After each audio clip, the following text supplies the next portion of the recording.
Greetings, all you folks out there in YouTube land. And thank you for tuning in once again to this series of videos called Reason and Beyond. And today we have as usual, I'm choosing a very basic topic. This is video number 4. Now today I'm going to talk about the spiritual path, or spiritual life. There's actually quite a bit to this, so we may cover this in a couple of videos, we'll see, because I like to keep these videos from being too long. I don't want to talk too long or put too many words out there, kind of get in the way of myself. So anyway, so thank you for joining us, and let me say what I think. I'll just describe spiritual life as some of us, as many of us, see it. Of course, as I see it. Now people have different opinions, ways of describing it. The way I would describe it is to say, to lead a spiritual life or to walk the spiritual path is to have a fundamental focus and understanding and commitment in your life to realizing, to experiencing that core of your being that we refer to as the spiritual. Now some people call it the soul, some people might call it the inner spirit, some might call it, in Indian teachings from India, they call it the self with a capital S. I think in Buddhism they refer to it as the ground of being, the unborn, the Buddha nature. There's many different terms for it. Some call it the essence, but it's all the same thing. The very core of your being is spirit and your actual consciousness. You have a higher, a more complete mind, what we call whole mind, spiritual mind, again, Christ mind, Buddha mind. And your human consciousness is a part of that. It's sort of like a piece of that mind that has kind of separated itself to a great extent from, the truth of what it is. And so our human minds, they shine by a light that comes from higher mind. That's how they operate. So anyway, let me get back to spiritual life. So in spiritual life, what we are attempting to do, we are making a commitment to experience that which is the core, the essence, and the truth of our being. And this is not something casual. Now it's true nowadays we're all such sort of rugged individualists, especially here in the good old US of A. Everybody's kind of doing their own thing, right? Doing it their own way. And it is true that the way the journey unfolds is highly individualized. However, the truth itself is one. And so the fundamental curriculum is one. Okay, it's the same, and that curriculum is established by reality itself, by truth itself, by God, our creative source, as well as by the spirit, our spiritual nature. And the curriculum is also affected by our human mind, right, which has certain traits, certain habits. We have what's called the ego structure. So within all the variety, let's say, of our physical life, our human life, nonetheless there are certain universal factors and constants, all right, that are part of us. Now, spiritual life in our spiritual life, we try to discover those, to align with those, okay? And first we begin often by studying various teachings, or we go to see teachers, we do workshops, okay? So in the beginning of spiritual life, or a part of it, is the conceptual, what we would call the conceptual understanding, right? The verbal understanding. And that is a part of it. And that is a part of it all along. But that is actually only a small part of it. It's like we use our thinking process. We use our concepts. We use our knowledge in that sense to direct our mind, to direct our attention, to direct what I call our practicing or our focus, okay? And yet from that perspective, excuse me, it is very important that we have a correct conceptual understanding. Excuse me, I'm going to drink a sip of water here.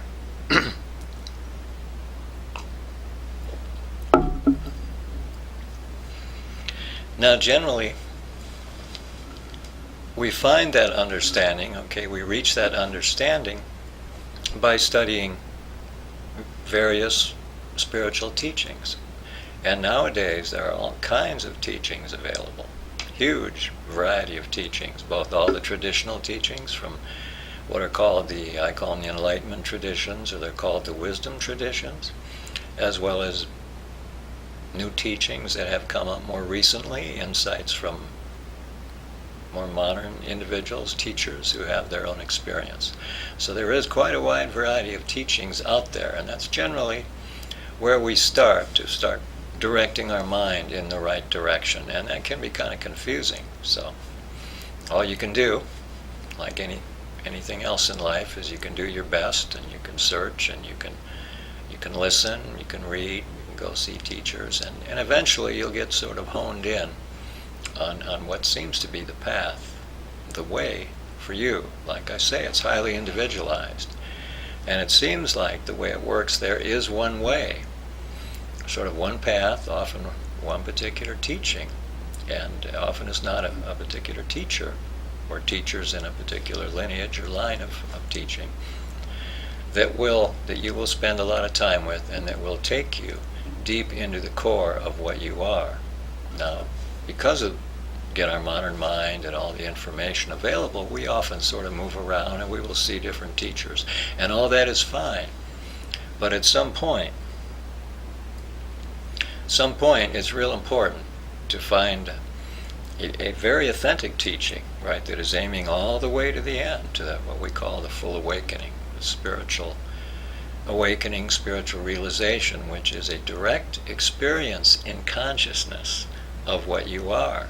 And that spiritual experience of what you are is beyond your body. It is beyond mind as you know it. And it is completely new, other kind of experience, because the spiritual lies outside of time and space. It lies outside of the physicality. It lies outside of all the mental, emotional sort of apparatus, even what we call the subtle bodies and energy bodies that are part of our physical and our subtle existence. So the actual experience of the spiritual is something that is beyond all of that.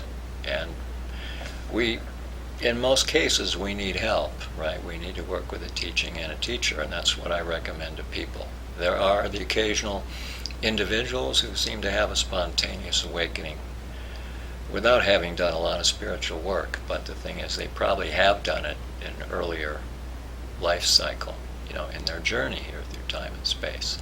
So it's important to recognize that even though the journey is individualized, again, it has to take place sort of within the parameters that are determined by what is true and what is untrue, and by the parameters that are determined by our mind, our individual mind. Okay, I think that point is made, I hope. I've been hammering away at it for a few minutes. So then what exactly does the spiritual path or the spiritual journey look like? Well, basically, like I say, it is about a focus. It is about making a very important decision in my life to make my spiritual life, my dedication to realizing the truth of what I am. And that includes healing my mind, not only of the illusion and the falsity, but healing my mind of everything that is not love, okay, that does not lead to peace. That's all a part of it. I mean, there's actually quite a bit involved in spiritual life. And what I'm aiming at is to talk about the core, the true core, that is basically there for all of us, no matter what your path is. And the outer circumstances of your path, and when you learn each lesson, take each step, in what order, at what time, these are very individualized. But we have to meet the requirements of truth. We have to meet the requirements of that universal curriculum. There are many forms of that curriculum. But we have to take the curriculum, and we must heal our minds. We must clarify and purify our minds. That's what the term that's often used.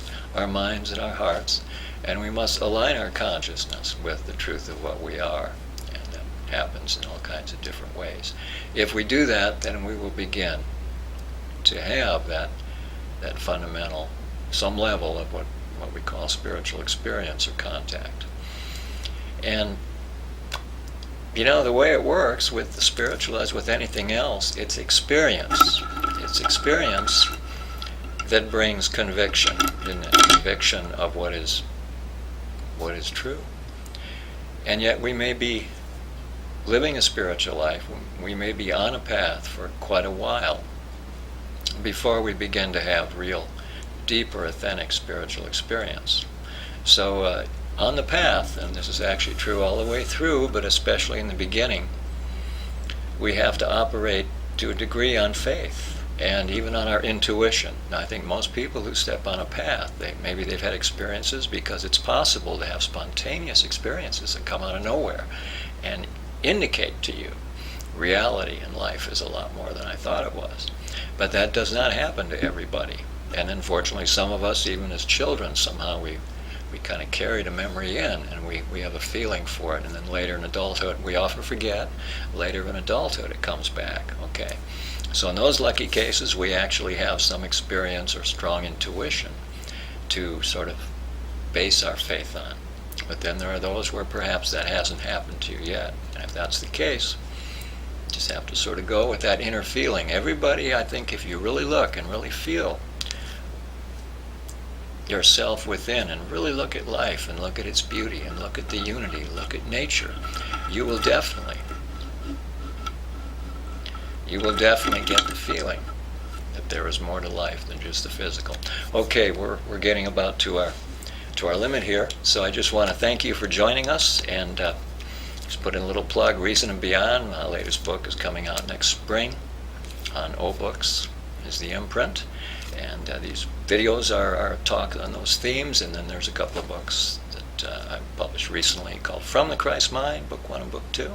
They are linked to A Course in Miracles, a wonderful teaching as well for those of you who are interested in it, and these books are available on Amazon.